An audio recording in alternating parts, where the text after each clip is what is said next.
स्वागत है आपका भारत वॉइस में। राहुल गांधी की भारत जोड़ो यात्रा महाराष्ट्र में प्रवेश कर चुकी है। छत्रपति शिवाजी महाराज के, छत्रपति शिवाजी महाराज के। अंधेरी चुनाव में उद्धव गुट की नेता विधायक बन चुकी हैं, रिकॉर्ड तोड़ मतों से जीती हैं। भारतीय जनता पार्टी पहले ही मैदान छोड़कर जनता के डर से बाहर भाग चुकी थी। उधर मध्यावधि चुनाव की आशंकाएं महाराष्ट्र में जताई जा रही है। पहले उद्धव ठाकरे ने कहा, फिर आदित्य ठाकरे और कई नेता इस तरह के लगातार बयान दे रहे हैं। उधर शिंदे सरकार के कृषि मंत्री अब्दुल सत्तार के बयान पर जबरदस्त बवाल मचा हुआ है। एनसीपी के नेता सड़कों पर उतरकर विरोध कर रहे हैं। चंद्रकांत खैरे जो उद्धव गुट के नेता हैं, उनका कहना है कि कांग्रेस के 22 ऐसे विधायक हैं जो देवेंद्र फडणवीस और भाजपा के संपर्क में हैं, लेकिन बाद में उन्होंने अपना बयान वापस लेते हुए कहा कि वो सिर्फ आगाह करना चाहते हैं कि भाजपा इस तरह के हालात बना रही है। तो क्या महाराष्ट्र की राजनीति में कुछ बहुत बड़ा होने वाला है? महाराष्ट्र में राजनीतिक भूचाल आने वाला है? और क्या महाराष्ट्र में मध्यावधि चुनाव होंगे? और अगर मध्यावधि चुनाव होते हैं तो फिर महाराष्ट्र में एक बार फिर से महाविकास अघाड़ी की सरकार बनने वाली है।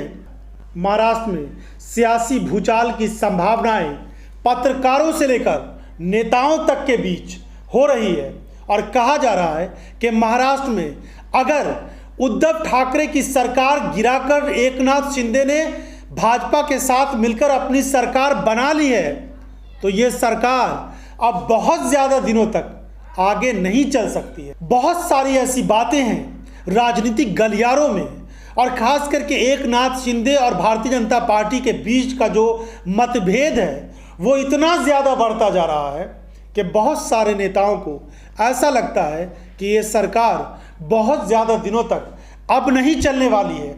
इसके बावजूद कि एकनाथ शिंदे के सामने बड़ी मजबूरी है कि वो भाजपा का साथ छोड़कर नहीं जा सकते हैं, क्योंकि अगर वो बीजेपी का साथ छोड़ेंगे तो उनके पास कोई रास्ता नहीं बचेगा, क्योंकि उनके जो साथी विधायक जो उद्धव ठाकरे का साथ छोड़कर शिवसेना का साथ छोड़कर इधर आए हैं, ऐसा नहीं है कि अब वो अगर यानी एकनाथ शिंदे चाहें कि इन तमाम विधायकों को लेकर अलग चले जाए तो ऐसा संभव नहीं है, क्योंकि कोई भी विधायक अब एकनाथ शिंदे के साथ तो जाने को तैयार नहीं होगा। और अगर कुछ विधायक तैयार भी हो जाए तो शायद भाजपा जैसी इतनी बड़ी राजनीतिक पार्टी उनको जाने दे, ऐसा संभव नहीं दिखता है। बीजेपी और एकनाथ शिंदे के साथ चलने वाली सरकार के अंदर से आ रही बहुत सारी खबरों के बीच अब एक नई बात सामने आ गई है और कहा जा रहा है कि राज्य में बहुत जल्दी मध्यावधि चुनाव हो सकते हैं। वैसे तो महाराष्ट्र में अगर निर्धारित समय के हिसाब से चुनाव होगा तो सितंबर अक्टूबर 2024 में यानी लोकसभा चुनाव के बाद महाराष्ट्र में विधानसभा चुनाव होने हैं। लेकिन अब बहुत सारे लोग और कई नेता ये बात कह रहे हैं कि महाराष्ट्र में मध्यावधि चुनाव मिड टर्म पोल ही हो जाएगा, क्योंकि महाराष्ट्र की ये सरकार अब ज़्यादा दिनों तक नहीं चलने वाली है। राजनीतिक उथल पुथल के बीच उद्धव ठाकरे से लेकर आदित्य ठाकरे और कई दूसरे बड़े लोग महाराष्ट्र की राजनीति में ये भविष्यवाणी करते हुए दिख रहे हैं कि महाराष्ट्र की ये सरकार अब ज़्यादा दिनों तक नहीं चल सकती है। इन्हें जनता के बीच जाना होगा और जनता का जो फैसला होगा वो बेहद चौंकाने वाला होगा, क्योंकि जो सामान्य शिव सैनिक है वो उद्धव ठाकरे के साथ खड़ा हुआ है और ज़मीन पर उसकी ताकत महसूस की जा सकती है। साफ दिख रहा है कि उद्धव ठाकरे भले ही अपने विधायकों को नहीं बचा सके, बागी होने से अपने सांसदों को नहीं बचा सके, अपनी सरकार नहीं बचा सके, लेकिन शिव सैनिकों का समर्थन जमीन पर उनको हासिल है।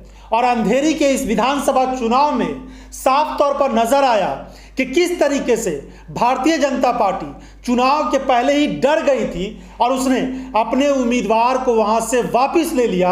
अंधेरी की सीट पर 60,000 से ज़्यादा वोटों से उद्धव ठाकरे की कैंडिडेट ऋतुजा लटके का जीतना और शिव सैनिकों के अंदर जिस तरह का जोश दिखा और जिस तरीके से अंधेरी चुनाव में एक तरफा वोटिंग हुई, उससे अंदाजा हो गया कि शिवसेना, असली शिवसेना उद्धव ठाकरे के साथ ही है। चाहे सिंबल बदल जाए, चाहे पार्टी के नाम में थोड़ी बदलाव आ जाए, लेकिन असलियत यही है कि उद्धव ठाकरे जमीन पर बहुत ज्यादा मजबूत है।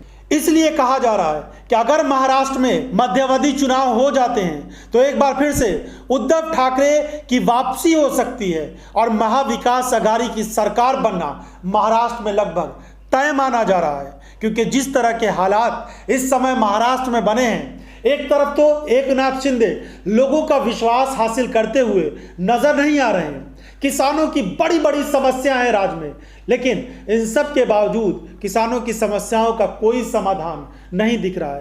कई लोग तंज कसते हुए कहते हैं कि एकनाथ शिंदे का ज़्यादातर समय इसमें गुजरता है कि वो देखते हैं कि कहीं कोई विधायक उनके खिलाफ तो कुछ नहीं बोल रहा है, कोई बागी तो नहीं हो रहा है, कहीं सरकार पर कोई खतरा तो नहीं मंडरा रहा है।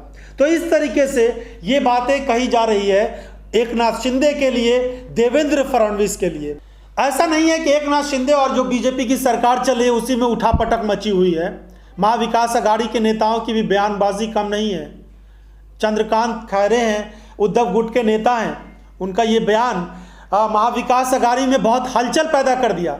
उनका ये कहना है कि 22 ऐसे कांग्रेस के विधायक हैं जो देवेंद्र फडणवीस के संपर्क में हैं और अगर इस सरकार पर कोई संकट आता है तो फिर देवेंद्र फडणवीस उनको अपने साथ ले लेंगे, क्योंकि फडणवीस बहुत चतुर व्यक्ति हैं। 22 विधायकों को उन्होंने तैयार कर रखा है। मामला इसलिए भी है क्योंकि कई विधायकों के अयोग्य ठहराने का मामला इस समय कोर्ट में चल रहा है और अगर उस मामले में कुछ विधायकों को अयोग्य ठहरा दिया जाता है तो हो सकता है इस सरकार पर कोई गहरा संकट आ जाए और उस संकट की स्थिति में कहीं ना कहीं से तो विधायक चाहिए। तो क्या कांग्रेस के विधायक टूटकर यहाँ चले जाएंगे? वैसे बहुत सारे लोग इस बात को लेकर कह रहे हैं कि ऐसा अब संभव नहीं है। हालांकि कांग्रेस के नेताओं ने भी चंद्रकांत खैरे के इस बयान पर नाराजगी व्यक्त की है और कहा है कि जो अपने आप को नहीं संभाल सकते वो दूसरों पर ऐसी टिप्पणी नहीं करे। बाद में ये कहा जा रहा है कि खैरे ने अपने बयान को वापस ले लिया और उनका कहना था कि वो लोगों को ये बता रहे हैं और इस तरह से आगाह कर रहे हैं कि ऐसी स्थिति उत्पन्न हो सकती है राज्य में।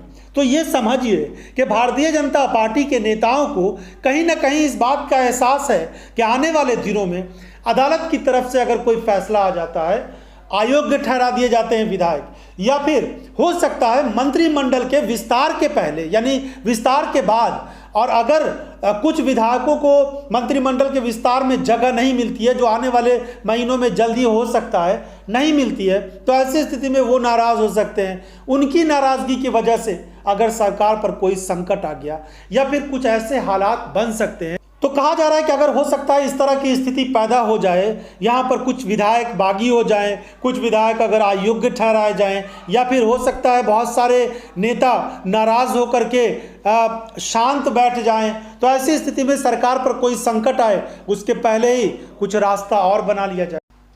उधर महाराष्ट्र की सरकार में जो कृषि मंत्री है अब्दुल सत्तार, उनके बयान को लेकर भी राजनीति गरमाई हुई है। एनसीपी के नेता बेहद नाराज नजर आ रहे हैं। वैसे अब्दुल सत्तार का कहना है कि उनके बयान को गलत तरीके से पेश किया जा रहा है। एनसीपी के नेता हैं सुप्रिया सुले, उनको लेकर के जो टिप्पणी की गई है उस पर राजनीतिक बवाल महाराष्ट्र में मचा हुआ है।